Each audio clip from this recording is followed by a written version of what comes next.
Essa é uma manhã gloriosa que nós estamos aqui para glorificar o Senhor Jesus. Você que está conectando agora, seja bem-vindo ao Café da Aliança, no Mevan Porto Alegre. Nós queremos iniciar este café da manhã agradecendo ao Senhor Jesus pela vida de cada um que está aqui, agradecendo ao Senhor Jesus por tudo que Ele tem feito.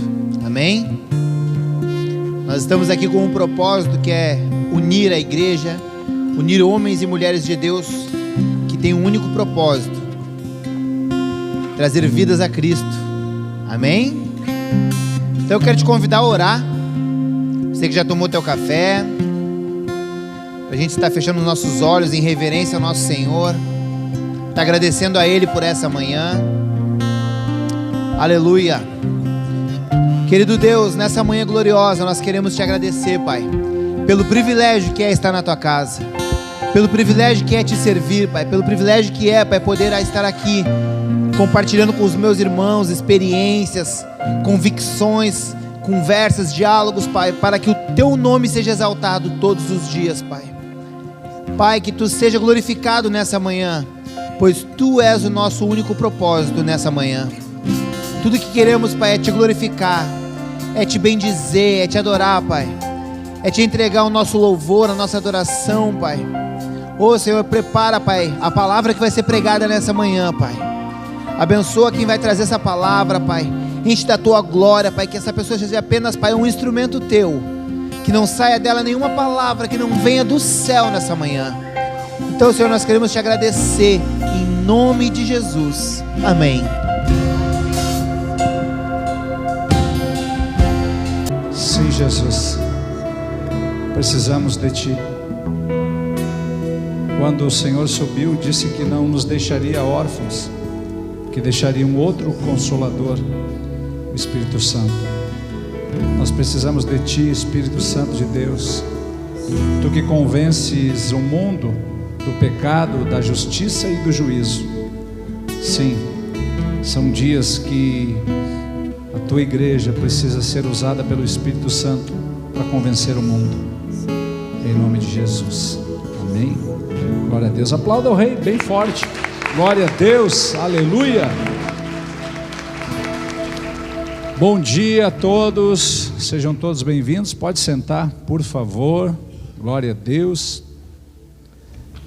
Uma manhã de inverno, querendo pintar uma cara de primavera, e o clima de montanha, temperatura agradabilíssima. Aleluia. Tira só uns 50 centavos aqui para mim, por favor. 1, 2, 3, 4. Tira mais 20 centavos. Aleluia. Acho que é por aí. Glória a Deus. Glória a Deus. Antes de nós darmos início, quem nos visita aqui desse lado primeira vez? Você é de onde? Do bairro? Seja bem-vindo. Alguém mais aqui desse lado? Glória a Deus. Temos os nossos convidados especiais, o Vambert de Lourenço, e você esqueceu o nome de mim, Antônio. Sejam bem-vindos em nome de Jesus. O Vambert, ele é presidente do Procon, também professor de Direito da PUC, e é um homem que tem trabalhado, pela vida, um defensor da vida e contra o aborto. E tive prazer, fui apresentado hoje, mas ele é do movimento carismático, homem de Deus, que realmente tem literalmente se exposto, num ambiente onde ele está inserido, que muitas pessoas são a favor, E ele trabalha justamente para conversar e mostrar suas pautas, sobre a defesa da vida, Bom, depois nós vamos dar eu não sei se é um presente, se é algo para você mostrar para sua família, para os seus amigos. Vamos dizer que seja um bonequinho, de um tamanho, de uma escala real, de de um feto, né? De um ser humano, de um bebê, 12 semanas. Então você vai ter, só em pegar na mão isso aqui, você já corre lágrima dos olhos. É um bebê com 12 semanas, é exatamente como ele está no ventre da mãe. Então nós vamos distribuir para você, porque daí você vai poder mostrar para aquelas pessoas, talvez sensibilizar, salvar vidas, né? Isso aqui vai ajudar a salvar vidas. Quer dar uma... Então é um bebezinho, gente, não é um feto, é um ser humano, Quer ver? Eu vou ler o Salmo 139 para você. Enquanto isso, diz assim o Salmo 139, não precisa abrir: os meus ossos não te foram encobertos, quando no oculto fui formado e entretecido, como nas profundezas da terra. Os teus olhos me viram a substância ainda informe, e no teu livro foram escritos todos os meus dias, cada um deles escrito e determinado, quando nenhum deles havia. Então, talvez a ciência, ela interprete o que é vida, o que é ser humano, a partir de X semanas. Mas o meu Deus, a nossa palavra, diz que quando o homem e a mulher têm um relacionamento, ali quando o espermatozoide ele penetra no óvulo, a partir dali há uma explosão de vida, ou seja, uma substância, olha só, entretecido nas profundezas da terra, os teus olhos me viram uma substância ainda informe. Então, para Deus, o ser humano é com segundos de existência, né? No ventre, ali após a concepção, em questão de segundos, assim que o espermatozoide ele entra no óvulo, ele perde ali a sua caudinha, há uma explosão de multiplicação de células, algo maravilhoso. E ali Deus, ele já te chama pelo nome. Isso é maravilhoso. É o que o salmista diz, né? Ele diz que algo... Os teus olhos me viram a substância ainda informe, no teu livro foram escritos todos os meus dias, cada um deles escrito e determinado, quando nenhum deles havia ainda. Então que a gente possa trabalhar pela vida, né? Nós conhecemos tantas pessoas que estão entre nós, que o pai, que a mãe quis abortar e o aborto não deu certo, né? E hoje são pessoas maravilhosas. Talvez aqui no nosso meio, né, se nós fôssemos conversar, eu imagino que tenha entre nós aqui alguma pessoa que a mãe foi lá e daí na última hora deu alguma coisa, não é que deu errado, deu certo. E hoje você está aí, fruto de um aborto que deu errado, porque o projeto de Deus é a vida. Isso é maravilhoso. Então que a gente possa, com esse... vamos dizer bonequinho, né, que representa, né, na escala exata de um bebezinho com 12 semanas, é maravilhoso. Você vai olhar de pertinho, você vai olhar coisa linda é a vida humana. A vida humana é a coroa da criação de Deus, né? O Senhor criou o planeta, criou todas as coisas e colocou nós, seres humanos, para administrar a terra, administrarmos o planeta que Ele fez com tanto carinho. Aleluia, glória a Deus. Mas antes, eu vou pedir já que o Antônio, que vocês podem distribuir, por favor. Receba com carinho, caso você queira, né? Espero que você queira. Eu já peguei o meu, já está guardadinho aqui. E nós vamos mostrar, vem por favor, Pati. Nós vamos mostrar aqui a bandeira, que é a causa que o nosso irmão tem trabalhado. Vou pedir para as meninas, as universitárias. Enquanto isso, você tem uma oferta aí, fica de pé para receber o bonequinho e já fica de pé para orarmos pelas suas finanças, em nome de Jesus. Aleluia. Chega mais um pouquinho para frente aqui, cadê o Rony? Dá um zoom ali, coisa linda.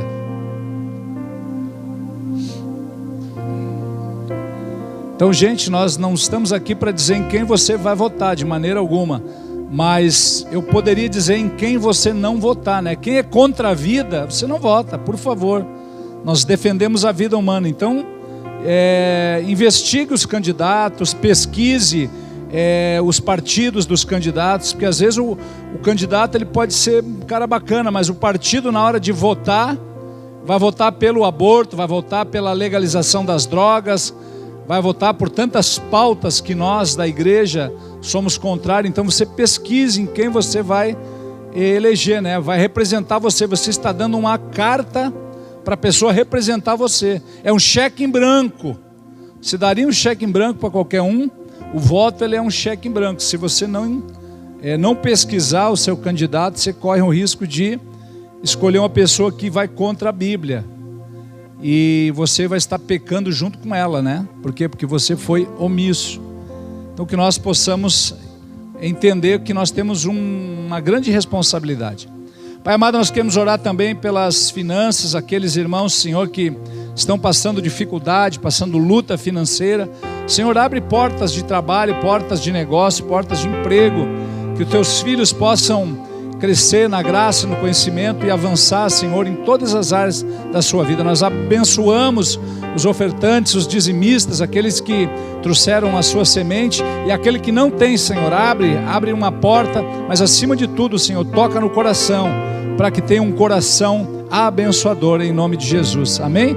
Traga a sua oferta, traga, você que vai dizimar também, aproveita a oportunidade.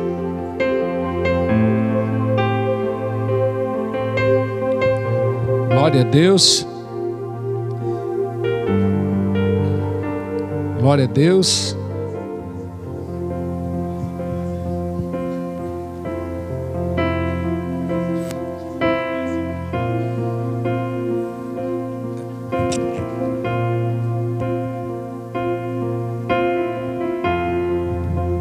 Glória a Deus. Eu quero aproveitar também a oportunidade para chamar o nosso irmão Vambert, né? Nós vamos orar por ele. Vamos orar por ele. Ele é candidato a deputado federal. Nós queremos abençoar a vida dele, né? Como igreja.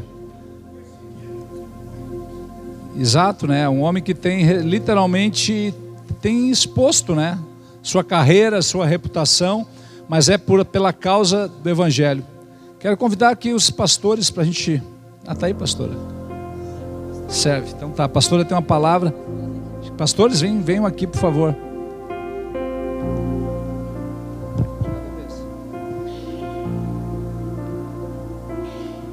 Aleluia.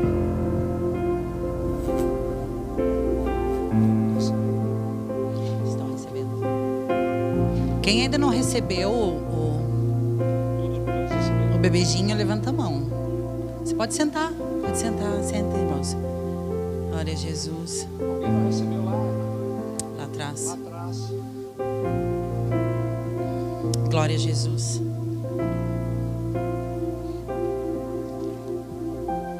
No livro de Juízes, no capítulo 5, a Bíblia fala acerca de uma mulher chamada Débora. E todos conhecemos a história de Débora. A Bíblia diz que Débora, nos seus dias, ela era uma juíza e uma profetisa, mas que ela entendeu que era necessário se levantar como uma mãe sobre a nação de Israel. E nós entendemos sim que Débora, ela que fala da igreja, do corpo de Cristo, de Jesus, a noiva de Cristo, que somos nós, eu e você, somos nós. E depois que Débora, ela vai à frente, liderando, dando direção à igreja, ao governo, e nós sabemos que a igreja, ela é o governo espiritual na terra, e se nós ainda não sabemos, então que nós busquemos esse entendimento, meus irmãos.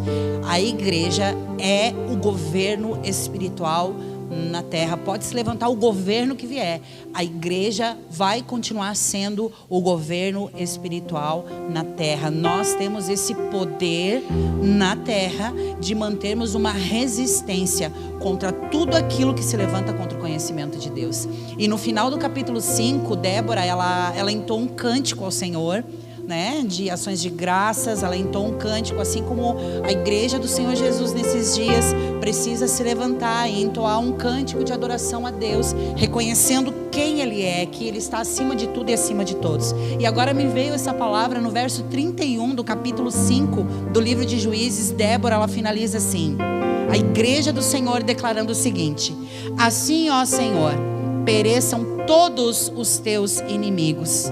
Porém, os que te amam brilham como o sol quando se levanta no seu resplendor.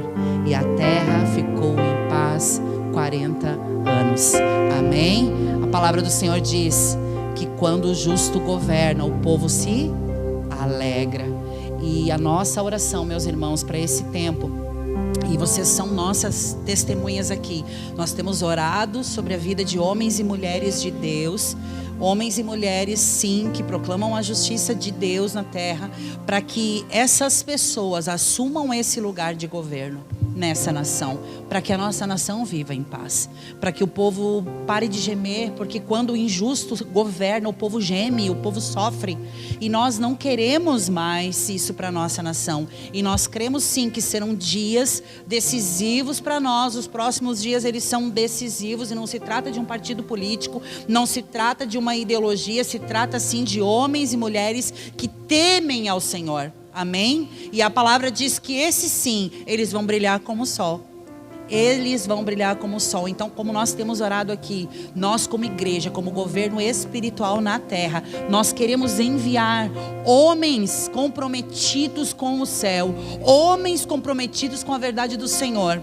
Amém? Os Salmos de número 119, no verso 25, fala justamente sobre isso. Uma oração pedindo: Senhor, te levanta.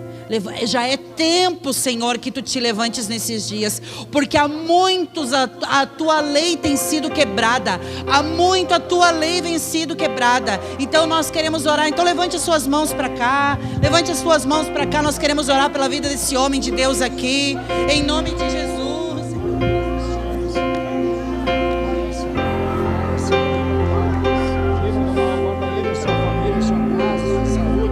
Livra do salteador, do bandido, do homem violento, livra de toda armadilha do inimigo, Senhor, em nome de Jesus. Em nome de Jesus, fortalece, dá energia, sabedoria, discernimento, Senhor. Guarda, Senhor, a vida desse homem.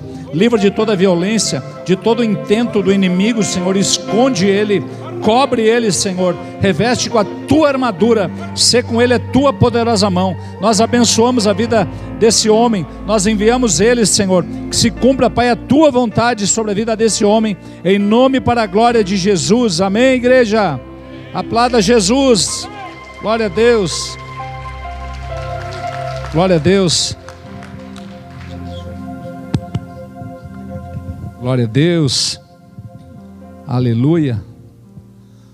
Todos receberam lá atrás também? Glória a Deus. Gente, nós, como vocês sabem, eu sou apartidário, e eu na minha juventude, eu fui filiado ao partido, na época era o PP, depois mudou de nome, depois deixou de existir, depois voltou um outro, e eu já fui muito revolucionário, participei de sindicatos. Eu conheço como funciona o lado esquerdo da força, e eu lembro das reuniões sindicais e tudo mais, e pasmem, eu aprendi muito de organização de reuniões nos sindicatos. Eles são extremamente organizados, eles têm pautas, eles não se distraem, eles são focados. E claro que isso tudo passando pela cruz é útil. Se não passar pela cruz é lixo. Então entenda que há uma guerra de altares, né? Não é uma guerra de partidos, não é uma guerra de nomes, há uma guerra de altares, né? O anticristo quer se estabelecer. E nós que somos de Cristo, nós vamos lutar até o fim, né? Existem muitas coisas, né, que não vão deixar de acontecer. O cumprimento da Bíblia não tem, vai se estabelecer o anticristo em Jerusalém como sendo o próprio Deus, ele vai se estabelecer, mas vai ser destronado, vai ser derrotado, porque o nosso Jesus ele virá, e o arcanjo, né, Miguel, vai acorrentar Satanás, vai aprisionar ele. Então entenda que nós somos do time que sempre ganha no final. Então há uma guerra sim, né? Eu na quarta-feira, né, perguntei aos irmãos, quem é que quer ter uma vida vitoriosa? E todo mundo levantou a mão. E eu pergunto agora, quem é que quer ter uma vida vitoriosa? Eu quero. Só que vitória tem a ver com batalha, com guerra. Vai ter guerra, não há como. Só que há dois tipos, né? A luta, que é a luta interior, a luta interna, e a guerra externa, né? É o que nós vemos, principados, potestades, domínios, governos, são realmente forças malignas, né? Então há uma guerra. Nossa guerra não é contra pessoas, mas que nós tenhamos a misericórdia, né, para amar todo ser humano, porque Jesus, ele morreu por todos. Jesus morreu até pelo Hitler, só que ele não quis, né? Tantas outras pessoas não têm aceito o sangue de Jesus para se cobrir dos pecados, mas quando morre uma pessoa terrível, Deus fica triste. Quando morre um filho de Deus, ele fica alegre, porque está voltando para ele. Para nós aqui é uma perda, né?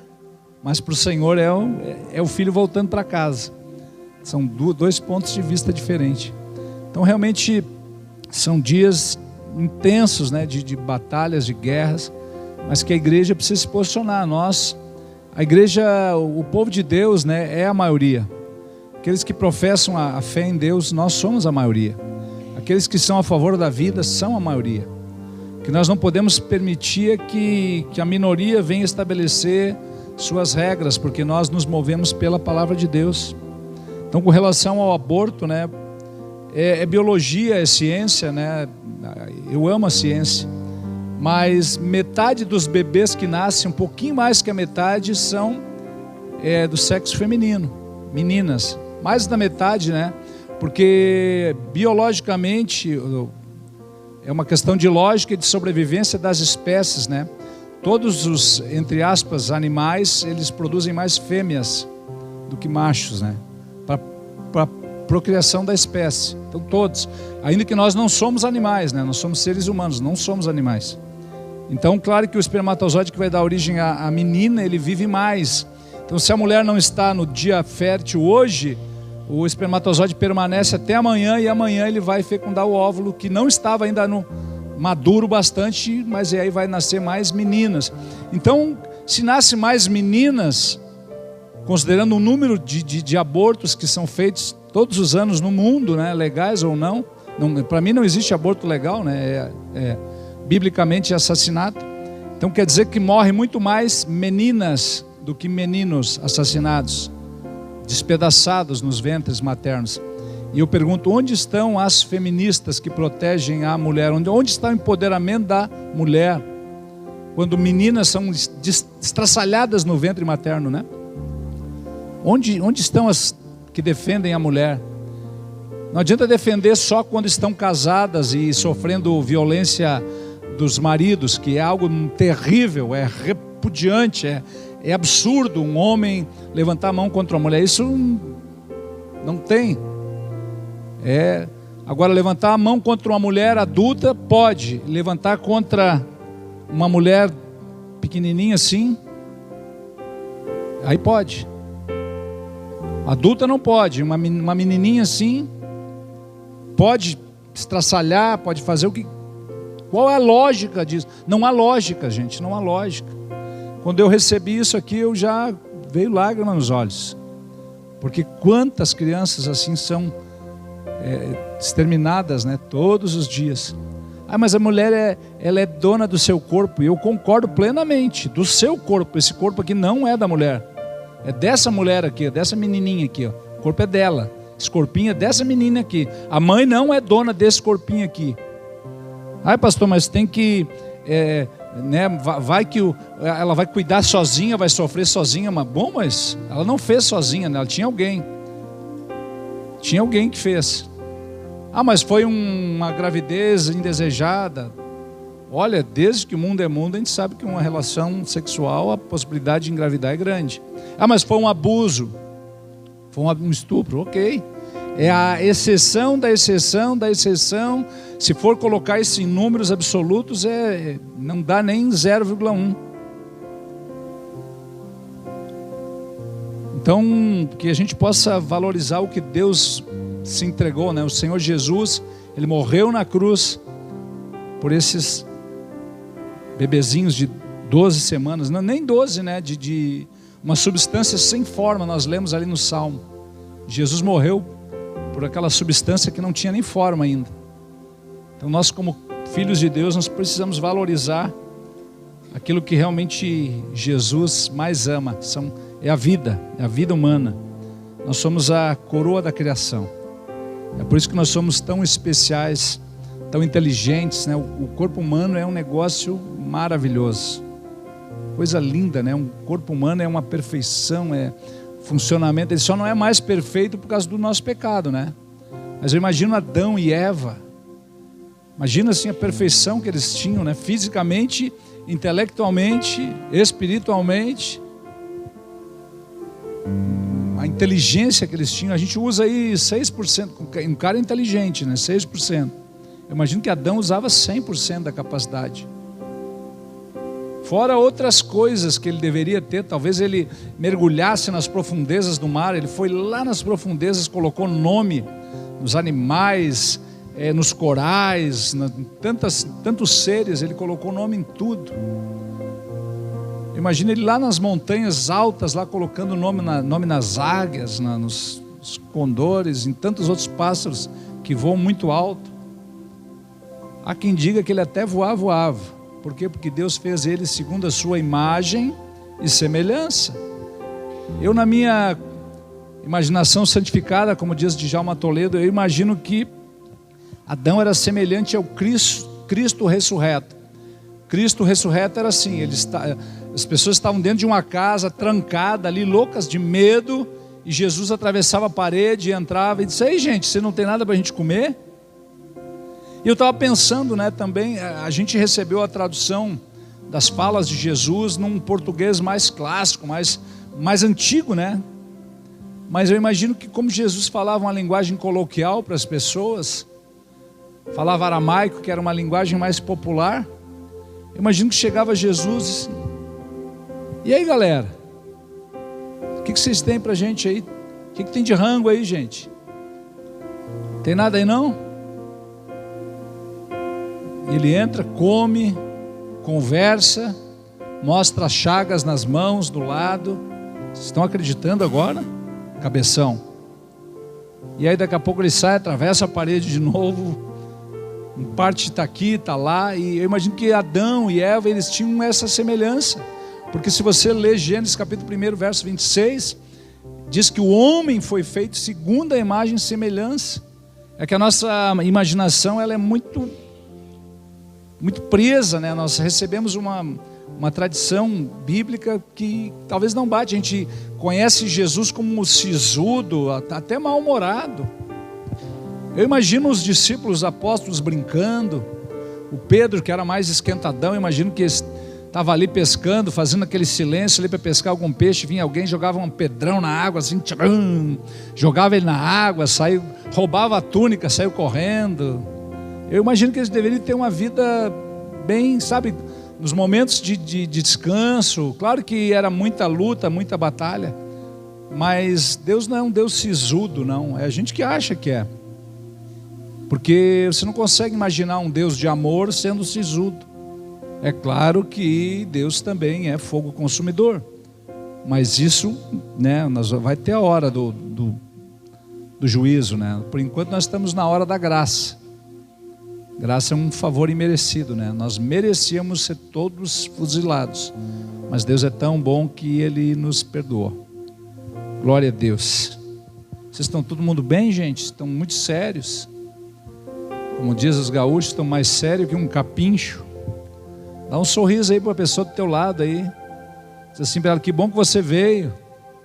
Casal, né? O casal olha assim, diz, quem está de casal aí diz assim: amor, eu te amo. Olha no olho da esposa aí, você homem. Diz: amor, eu te amo. I love you. Je t'aime. J'ai besoin de toi.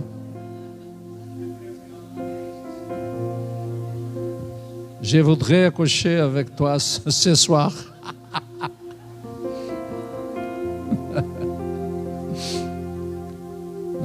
É só entre nós, tá?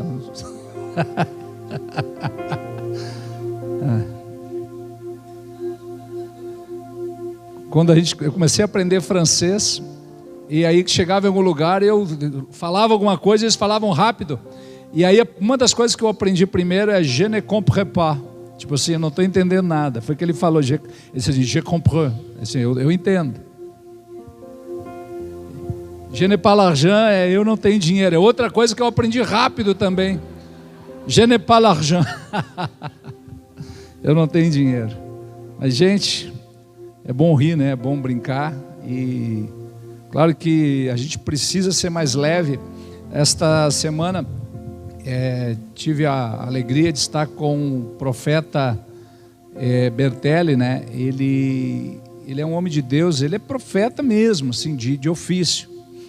E sabe quando você está com um profeta, né? A Rafaela nem quis aparecer lá, ficou com medo que o profeta ia revelar alguma coisa. Mas a Júlia, meu Deus do céu, ela recebeu muitas palavras, né, de Deus. A profecia veio sobre a vida dela ali, foi violenta. Mas o ponto que eu quero chegar é que o Bertelli, ele é um profeta que não é sisudo, ele é um cara alegre, ele brinca, ele ri, então ele consegue liberar assim coisas sérias, mas com leveza, com alegria. Eu acho que nós precisamos andar nesse lugar de leveza, né? de poder brincar, de poder desfrutar, porque Deus é bom, gente. Deus é maravilhoso. E nós, ainda que o cenário, ainda que as coisas lá fora estejam, né, tumultuadas, mas, gente, nós somos dele, do Senhor. É que nem que eu gosto de brincar, né? A gente, quando estava jogando na escola, né? E o nosso time estava tomando um vareio, né? Seja vôlei, futebol. Quando tomava o gol, né? E aí as gurias cantavam assim: não faz mal, não faz mal, isso é muito natural, porque a nossa equipe sempre ganha no final. E a gente é de Jesus, a nossa equipe sempre ganha no final, gente. Não ganhou ainda porque não chegou ao final, mas vai chegar o dia. Vai chegar o dia que não vai ter mais choro, lágrima, tristeza, novos céus, nova terra, vai ser um tempo maravilhoso. Então, gente, vale a pena passar por alguma lutinha no caminho, mas não abandona a fé. Não abandona a fé. Não abandona, porque a coisa vai estreitando, gente, vai estreitando. Não adianta eu vir aqui e mentir para vocês, né? Biblicamente as coisas vão apertando. Mas a gente é dele, a gente vai vencer no final. Eu tinha, até ontem eu tinha planejado pregar sobre um determinado assunto, mas hoje pela manhã, Deus me deu uma outra direção. Eu quero ser breve. Hoje nós temos a formatura da escola de Sterling, então a gente não quer também estar sendo pesado aí com os nossos obreiros, né? Porque daí a gente vai para casa e já daqui a pouco tem que voltar de novo. Está no livro de Samuel, capítulo 4.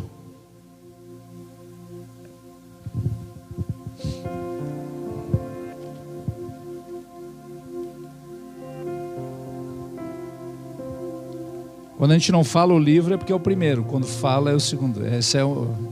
Mas o bom é falar, eu sei. O bom é dizer assim, é o primeiro, mas por regra, quando não fala é porque é o primeiro.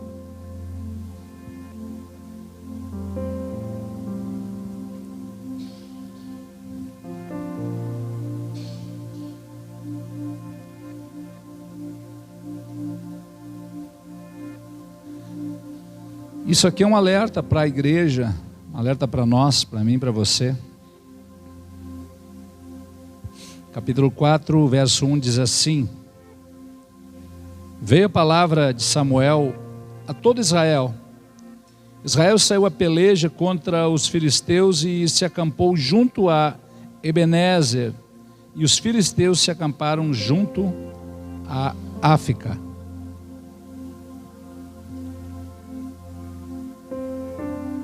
O que significa Ebenezer? Até aqui nos ajudou o Senhor, né?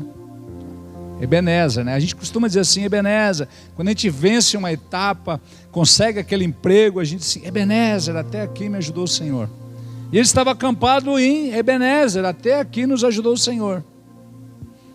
Verso 2: dispuseram-se os filisteus em ordem de batalha para sair de encontro a Israel. E travada a peleja, Israel foi derrotado pelos filisteus, e esses mataram no campo aberto cerca de 4.000 homens. Voltando o povo ao arraial, disseram os anciãos de Israel: por que nos feriu o Senhor hoje diante dos filisteus? Tragamos de Siló a arca da aliança do Senhor, para que venha no meio de nós e nos livre das mãos de nossos inimigos. Mandou, pois, o povo trazer de Siló a arca do Senhor dos exércitos, entronizado entre os querubins, e os 2 filhos de Eli, Ofni e Finéias, estavam ali com a arca da aliança de Deus. Sucedeu que, vindo a arca da aliança do Senhor ao arraial, rompeu todo Israel em grandes brados e ressoou a terra. Ouvindo os filisteus a voz de júbilo, disseram: que voz de grande júbilo é esta no arraial dos hebreus? E então souberam que a arca do Senhor era vinda ao arraial.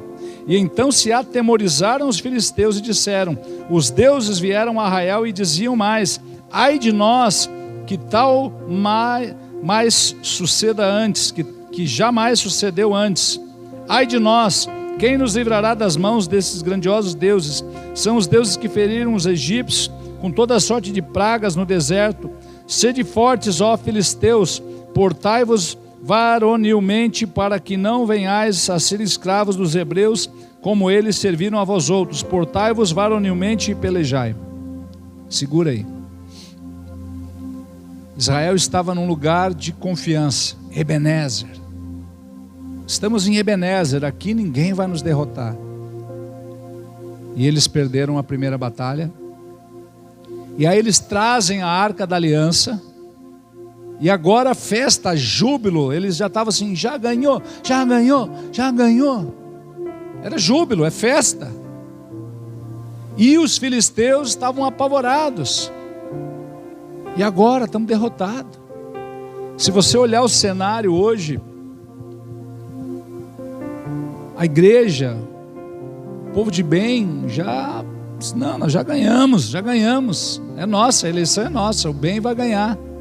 E nós estamos como Israel, já ganhou, já ganhou. O grande problema aqui é que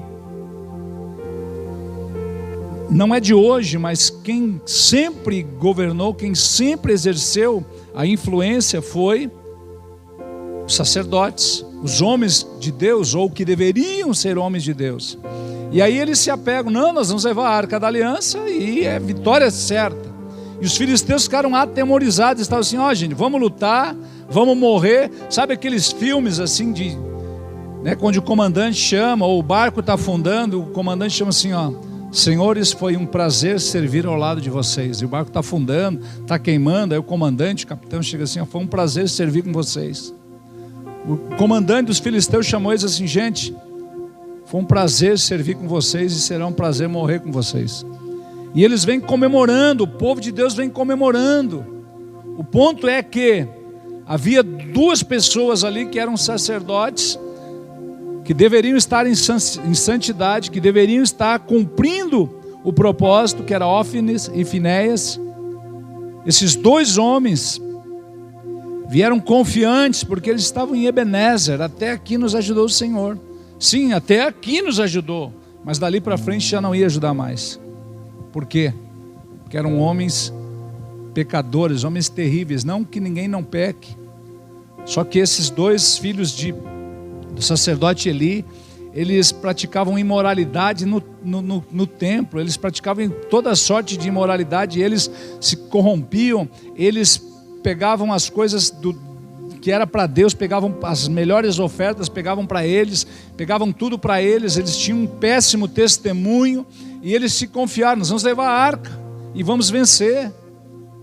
E nós lendo a partir do verso lemos até o 9, agora lendo o 10. Estava ganho. Então pelejaram os filisteus, Israel foi derrotado, cada um fugiu para a sua tenda. Foi grande a derrota, pois foram mortos de Israel 30.000 homens de pé. Foi tomada a arca de Deus e mortos os 2 filhos de Eli, Ofni e Finéias. E então correu um homem de Benjamim, saindo às fileiras, e no mesmo dia chegou a Siló. Trazia rasgadas as vestes e terra sobre a cabeça. Quando chegou, Eli estava sentado numa cadeira ao pé do caminho, olhando como quem espera, porque o seu coração estava tremendo pela arca de Deus. Depois de entrar o homem na cidade e dar as novas, toda a cidade rompeu em gritos. Eli, ouvindo os gritos, perguntou: que alvoroço é esse? E então se apressou o homem em vindo, deu as notícias a Eli.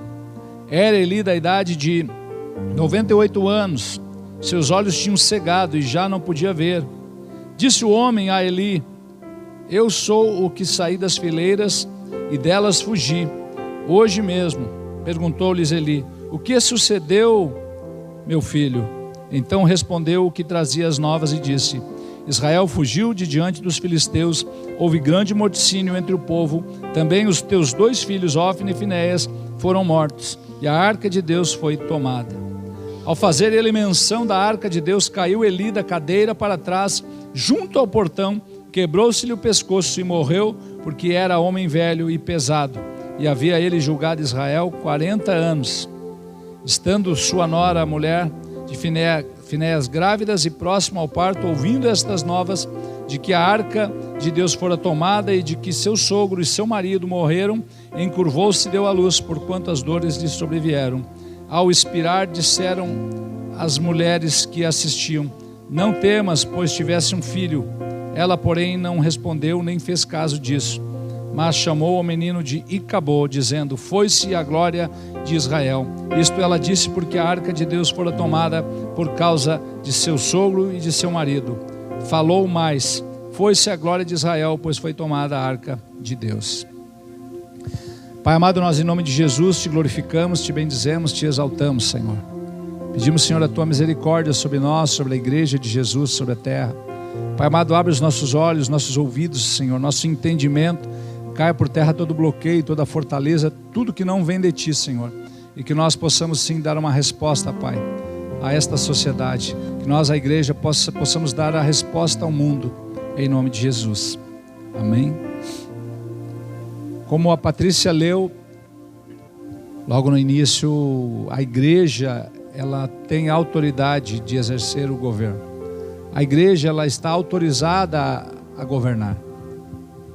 Não estou dizendo que os pastores, que os diáconos, os obreiros da igreja em si vão se candidatar. Não, mas a nossa intercessão, a nossa oração, o nosso posicionamento é que vai fazer a diferença. Deus permitiu que o inimigo derrotasse Israel. Foi Deus quem permitiu. É Deus que estabelece reis, é Deus que destrona, é Deus que faz todas as coisas. Mas tudo tem a ver com o posicionamento da igreja, do povo de Deus. Quando nós nos posicionamos em oração, em intercessão, quando nós nos posicionamos clamando a Deus, para que se estabeleça a justiça de Deus sobre a terra, Deus, ele intervém, e Deus, é Ele quem permite que as coisas aconteçam. É Deus que traz confusão no arraial do inimigo. Nós vimos agora, semana passada, um debate a candidatos de governo, e o candidato, aquele que renunciou, que abandonou o povo, ele quis fazer uma graça, quis citar um versículo e ele errou feio, e ele é todo sabichão. Em vez de falar João, ele falou Mateus, e aí ele deu lenha, deu tiro no pé. Quem é que fez isso? É Deus. É Deus que permite que o inimigo se embaralhe, se embanane, se enrole, é Deus. Mas para isso nós precisamos, a igreja precisa estar focada, buscando a Deus. Por quê? Porque quando o ímpio governa, o povo geme, o povo suspira. E eu tenho dito, nós temos obrigação de entregar um mundo melhor para os nossos filhos, para os nossos netos. E eu não estou falando necessariamente de vocês se envolverem com política, não. De fato, né, o que o Luiz Hermínio tem dito, ele disse, eu fui chamado para levantar as mãos, né, de homens que estão no governo, mas não para ser alguém. E E da mesma forma eu de maneira, não tenho pretensão, já tive pretensão, né? Tanto que eu disse para vocês, eu fui filhado já a partidos há 20 e tantos anos atrás, antes de me converter. Não que o crente não possa ser filhado, não se trata disso. Mas a minha convicção é essa, que eu fui chamado para ensinar a palavra, para pastorear a igreja, cuidar de pessoas, né? Então esse tem sido nosso chamado. Mas é óbvio que nós precisamos estar bem informados. Aqui o povo tinha tudo para vencer a batalha. O povo de Deus tinha tudo para vencer a batalha. O problema é que os responsáveis, os sacerdotes, estavam com a vida virada. Gente, nós como igreja, nós precisamos orar a Deus para que realmente aquele que não é, seja banido. Todo falso profeta tem que ser envergonhado, tem que sumir do planeta. Por quê? Porque quem vai governar é a igreja. Nós é que temos autoridade, é o povo de Deus. Então nós estamos num período assim muito de batalha, realmente de uma guerra espiritual, guerra de altares. Coisas absurdas têm acontecido. E gente, não precisa ser muito inteligente, não precisa entender muito de política. É só olhar para o lado. É só olhar para a Argentina aqui do nosso lado. Já nós estamos recebendo pessoas já refugiadas de lá. Sabe? E faz pouquinhos dias que foi eleito o governo que está ali hoje. Mas eu vejo que a Argentina, alguns anos atrás, teve um grande avivamento. Eu lembro das cruzadas do Carlos Anaconda, o Cláudio Freidson também. Esses homens, eu pude estar junto, eu recebi a oração deles. Os momentos que eu tive maiores experiências com Deus foi com esses dois homens. Eu fui uma vez no Teatro Presidente, que era uma reunião para a liderança, e eu fui confessar meu pecado. Eu nem avisei o pastor que eu ia. E o pastor não avisou a igreja que teria, foi só o pastor. Porque, como diz Luiz Hermínio, as ovelhas não tem problema de se misturar, o problema é os pastores que não querem. E alguém me disse que tinha algo, e eu sempre fui um cara muito sedento, muito apaixonado. Eu digo, eu quero. E eu fui. E nós estávamos ali no teatro e de repente está o meu pastor assim, ele olhou para nós, o que vocês estão fazendo aqui? E eu, claro, eu fiquei louco para perguntar, o que o senhor está fazendo aqui? Porque ele não avisou ninguém, né? Não que ele tivesse que avisar, mas é estranho, né? Só ele foi pé por pé, né? E de repente era para ser uma preparação para a batalha espiritual, só que aquilo mudou de rumo. E ele começou a ministrar sobre a presença de Deus, e ele começou a orar dentro daquele auditório, e veio uma presença de Deus, uma glória de Deus, que eu e a Paty, nós ficamos pressionados pela glória Shekinah, e nós não conseguimos se mexer nas cadeiras. A gente ficou pressionado como se o ar estivesse nos pressionando toneladas, e a gente ficou só gritando. E eu pensei, eu vou morrer, mas vou morrer feliz, porque eu estou com ele. É uma convicção, uma glória pesada. Cabote, veio. E tinha pessoas do nosso lado que estavam ali nos olhando, tipo assim, esses dois doidos estão mais doidos que o Batman. Por quê? Porque não é todos. Às vezes tu está no mesmo ambiente e as pessoas não têm fome, não têm sede, e elas não são tocadas. E nós somos tocados ali violentamente. Aí depois ele chamou para a plataforma, né? Veio, a gente não conseguia levantar da cadeira, a gente veio cambaleando, um empurrando, segurando o outro. E aí ele veio, orou pela gente, foi que todo mundo caiu morto ali. Eu fiquei acho que 3 dias, eu fiquei com aquela presença, que ela não dormia. Eu entrei no carro, e quando eu liguei, tentei sair, virei a direção, eu não tinha força para virar a direção. Daí eu pensei assim, não era carro com direção hidráulica na época, eu digo, o pneu está furado. Desci, olhei, o pneu bom, olhei, dei a volta, os pneus bons. Eu digo, estranho. Eu fui para casa, fiquei 3 dias, eu fiquei moído, mas assim, com uma sensação que é indescritível, da presença de Deus. Outra vez, esse era o Carlos Anaconda. O Cláudio Freidson, que era também discípulo dele, uma cruzada em São Leopoldo. muitas pessoas ali, e esse homem vinha chegando assim, caminhando, e as pessoas iam bum, bum, bum, bum, todo mundo ia caindo. E sabe quem é obreiro sempre. E eu já cheguei, comecei a ajudar, mesmo sem ninguém mandar. Eu comecei a ajudar, já fiquei de aparador, e aí eu aparava com a mão, com o pé, com a orelha, que era muita gente caindo, só aquele... E ele orou comigo, por mim, né? Orou por nós. Nós, depois daquilo ali, a gente nunca mais foi o mesmo. Aquilo nos transformou. E a Argentina foi um lugar onde grande avivamento aconteceu. Era algo sobrenatural. Então a Argentina viveu um período bacana, um período de prosperidade. E aí você ia para a praia aqui, você queria botar o guarda-sol, tinha 5, 6 argentinos no mesmo lugar.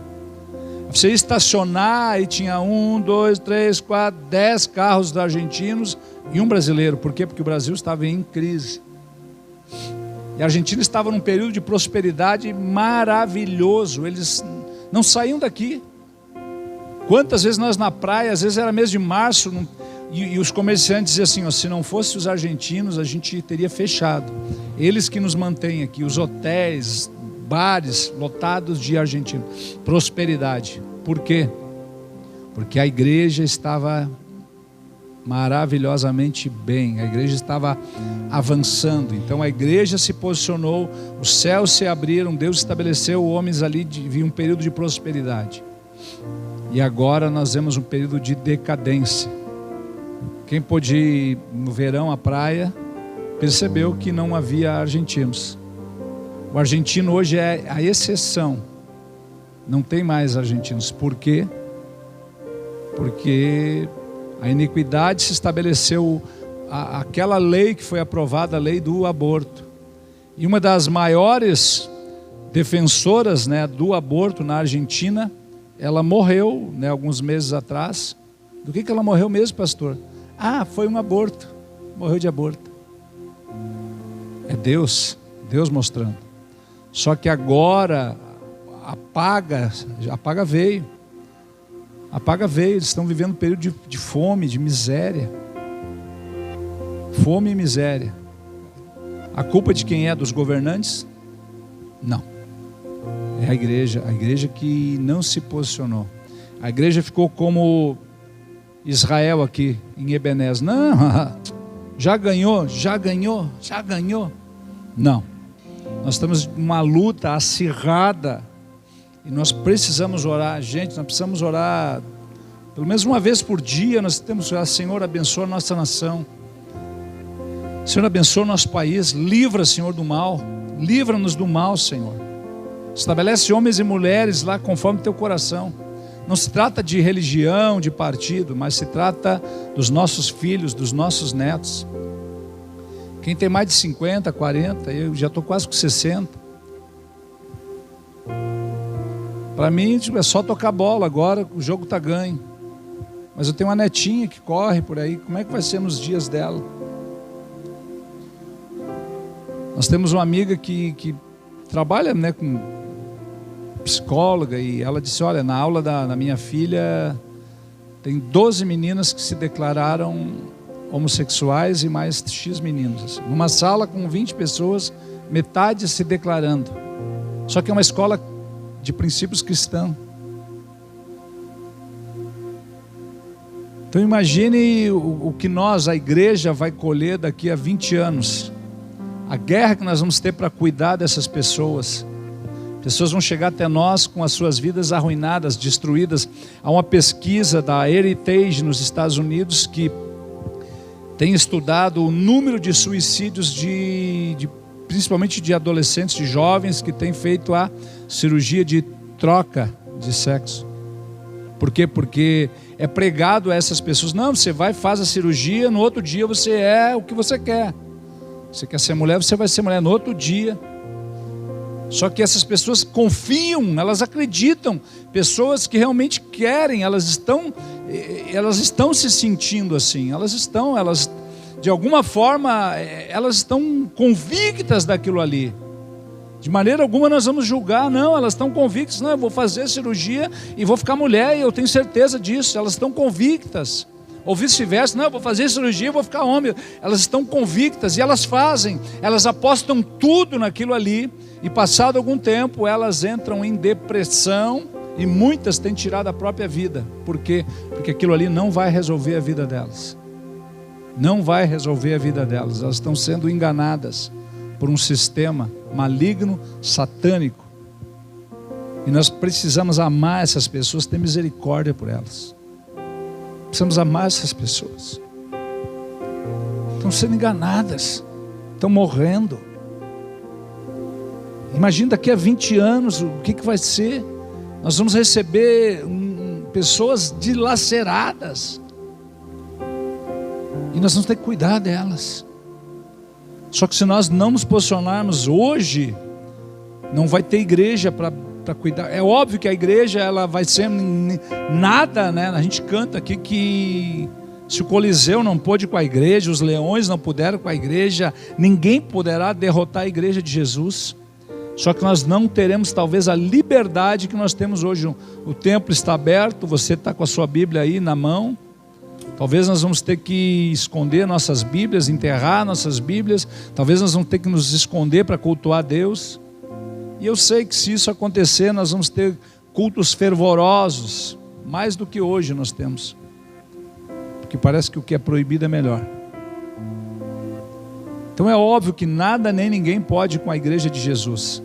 Só que nós podemos escolher que formato a igreja vai ser. Se nós nos posicionarmos hoje, nós vamos garantir à igreja dos nossos filhos, dos nossos netos, mais liberdade de expressão.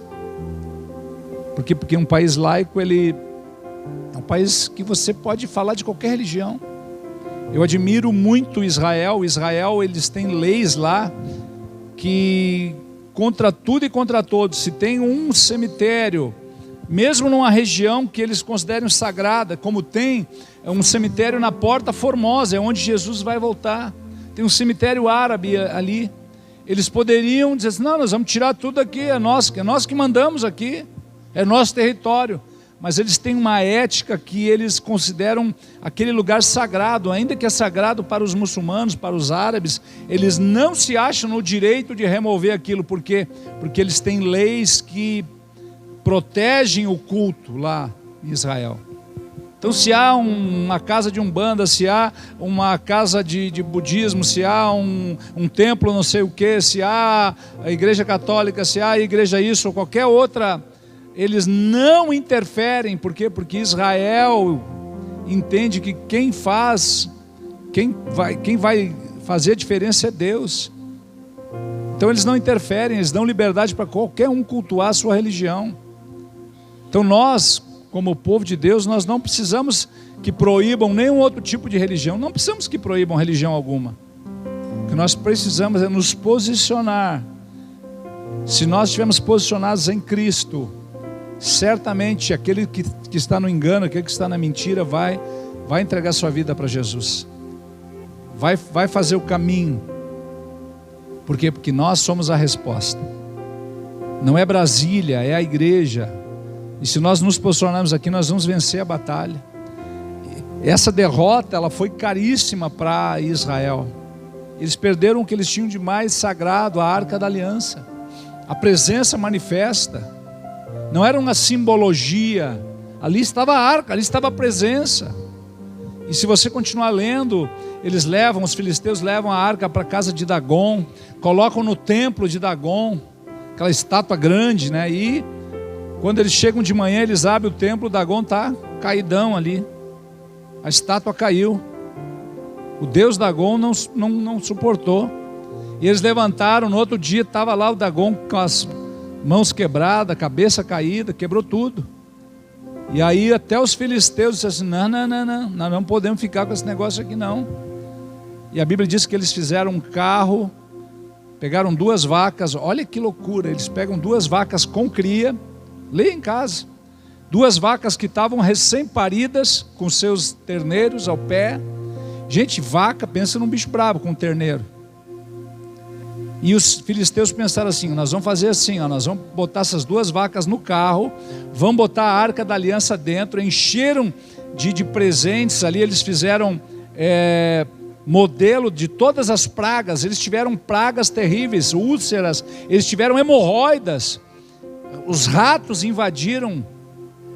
Mesmo o povo de Deus estando errado, Deus continua sendo Deus, e os filisteus levaram aquilo que era sagrado para lá, e eles foram acometidos de uma série de doenças, e os filisteus tiveram discernimento que o povo de Deus, os filisteus reconheceram que a arca era santa, coisa que Ófni e Finéias não reconheceram, e eles fizeram ali fundição, imagens à semelhança dos tumores de ouro, encheram o carro com aquelas ofertas ali, e olha que doideira, eles tocaram as vacas e deixaram os terneiros.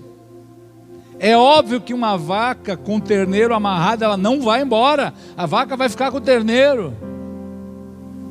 Mas a coisa era tão de Deus que os filisteus disseram assim: não, nós vamos botar essas vacas com cria, vamos segurar a cria delas e vamos tocar, se elas forem, é Deus. E as vacas foram. E as vacas foram, e eles literalmente se livraram da bomba. Eles tiveram mais reverência do que o próprio povo de Deus. E essa história ela é maravilhosa, mas essa arca nunca mais retorna ao ponto, porque todo mundo tinha medo de mexer com ela. Por quê? Porque não tinha homens e mulheres de Deus capazes de buscar isso. Você só vai ver depois, vai passar pelo reinado de Saul, 40 anos. Ele nunca se preocupou com a arca, ele só se preocupou com o seu umbigo. Até que um belo dia Davi assume o reino, cheio de boa vontade. Davi assume o reino e diz: eu não vou fazer nada sem antes trazer a arca para cá. E ele consultou os capitães, Davi consultou os chefes, consultou ali os seus soldados, os seus valentes, e aí eles disseram assim: não, vamos fazer um carro novo. Eu imagino que Davi pensou assim: se funcionou com os filisteus, eles fizeram um carro novo, botaram 2 vacas, se a gente fizer um carro novo e botar 2 bois, bem bonitos, vai ser maravilhoso, nós vamos trazer a arca. E ele fez isso, e aí você conhece a história. Eles estavam levando a arca aí, os bois tropeçaram, Uzá leva a mão, cai fulminado, e aí Davi: o que eu vou fazer? E aí tinha uma casinha ali, né, na beira da estrada, tal de Obed-Edom, disse: ô Obed, vem cá, podemos deixar na tua casa aí? Todo mundo louco de medo, olha que presente de grego, né? Podemos deixar aí essa arca na tua casa? Só tem uma coisa, ninguém pode encostar, tá vendo esse guri aqui? Encostou, morreu. Você não se incomoda? E o Obed: não, pode botar aqui. O Obed-Edom, o Geteu, da mesma descendência do gigante, botou na casa dele. E a Bíblia diz que ele foi abençoado, que ele prosperou naqueles poucos dias que ficou a arca ali. E aí, passado um tempo, Davi agora consulta os anciãos, consulta os levitas, ele vai lá, ele não consultou os amigos, ele não consultou os valentes de Davi, ele consultou os levitas, e ele chegou para os levitas: olha, eu preciso trazer a arca da presença, o que eu faço? Os levitas: olha, a arca da presença, você não pode levar ela nem em carro velho, nem em carro novo, nem em carro de boi, ela só é transportada no ombro de homens santos. E aí eles foram lá, e a Bíblia diz que a cada 6 passos eles sacrificavam, e aquilo levou, meu Deus, talvez meses, para trazer a arca. E aí eles davam 6 passos, sacrificavam bois e aquilo. E aí quando Davi está chegando em Israel, em Jerusalém, ele tirou aquelas roupas reais dele, ele veio só com aquele pijamão de rei que a gente vê nos filmes, né? Só aquela túnica assim, e ele veio dançando, feliz da vida. Trouxeram a arca da presença, e a partir dali, durante toda a vida de Davi, Israel venceu batalhas e mais batalhas, se estabeleceu, o país cresceu, o país foi abençoado, estabeleceram as fronteiras, tomaram posse da terra prometida. Por quê? Porque ali houve uma junção, um homem de Deus que consultou os sacerdotes que estabeleceram os princípios de Deus, e Israel prosperou. Foi o período de ouro do povo de Israel. Tanto que Davi, ele é uma referência mesmo que ele pecou, mesmo que ele adulterou, mesmo que ele cometeu seus pecados, mas ainda assim o coração dele estava voltado para o Senhor. E Deus deu vitória de todos os inimigos. Por quê? Porque é o povo de Deus quem estabelece o governo. É Deus que estabelece reis, é Deus quem destitui reis.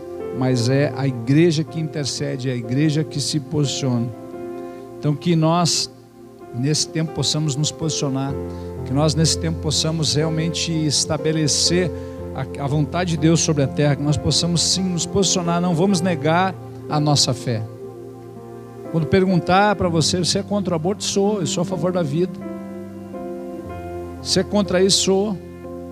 Porque a gente tem medo até de falar. Entenda que nós amamos todo e qualquer pecador, porque Deus ama todos. Deus não faz acepção de pessoas, mas Deus abomina o pecado. E todo aquele que morrer em pecado, ele vai perecer, vai para o lago de fogo e enxofre.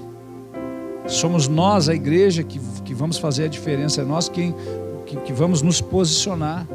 Mas não é brigando, não é batendo boca, não é por força, não é por violência, mas é pelo Santo Espírito. Nós não vamos ficar discutindo na internet, nem discutindo com um colega de trabalho.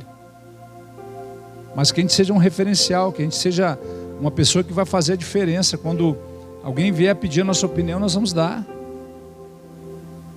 Não precisamos nos omitir, a omissão é pecado. A omissão é pecado. Então que a gente possa, nesse tempo, trazer a presença de Deus onde quer que nós estejamos, no trabalho,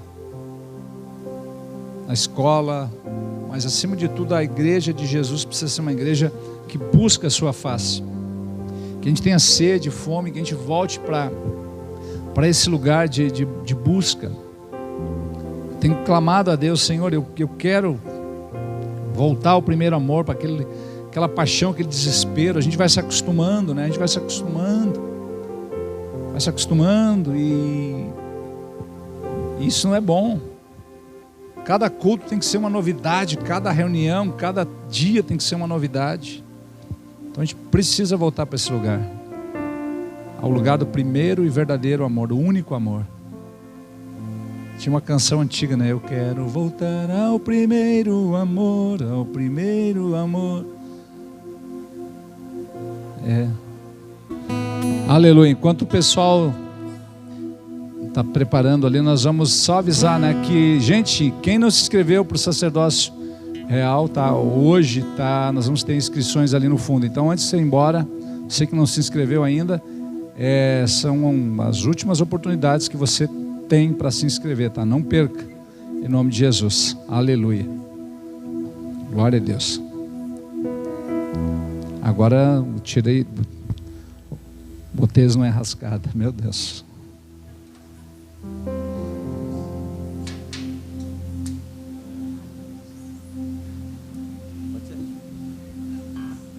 Ainda bem que nós estamos tudo em casa, Glória a Deus. Aleluia.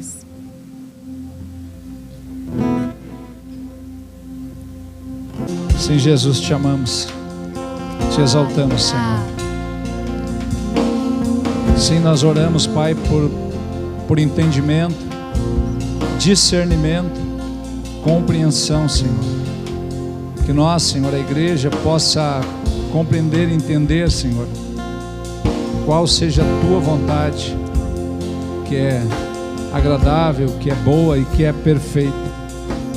Sim, Senhor, nós te pedimos, Pai, em nome de Jesus, nos dá sabedoria, nos dá inteligência, para que a gente possa cumprir o propósito sobre a terra. Guarda os nossos corações, nossa mente, livra-nos do engano, da mentira, livra-nos, Senhor, de todo o mal, Pai. Nós oramos pelo nosso Brasil, oramos por nosso município, nosso estado, que venham tempos de prosperidade, de refrigério, que venham tempos sobrenaturais sobre a igreja de Cristo, que nós possamos desfrutar um tempo de milagres, de curas, um tempo de conversões genuínas, Senhor. Sim, Deus, limpa, Senhor, todo aquele que tem mentido, enganado, caia por terra em nome de Jesus. Sejam colocados por terra, Senhor, todos os inimigos de Deus, e que se estabeleça, Pai, a tua casa, o teu querer e a tua vontade, em nome de Jesus.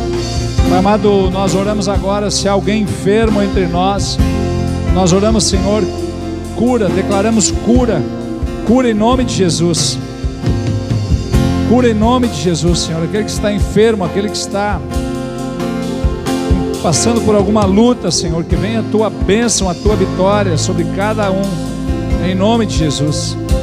Guarda-nos, Senhor, de volta às nossas casas, livra-nos do mal, livra-nos de acidentes, de incidentes, do homem violento, do salteador, do bandido. Livra-nos, Senhor, de todo intento do mal, Pai. Sê conosco a tua poderosa mão, nos guardando e nos abençoando. E toda a honra, toda a glória e todo o louvor sejam dadas a ti, em nome de Jesus. Amém? Graças a Deus. Aplauda o Rei bem forte. Glória a Deus. Aleluia. Glória a Deus. Deus os abençoe. Bom final de semana.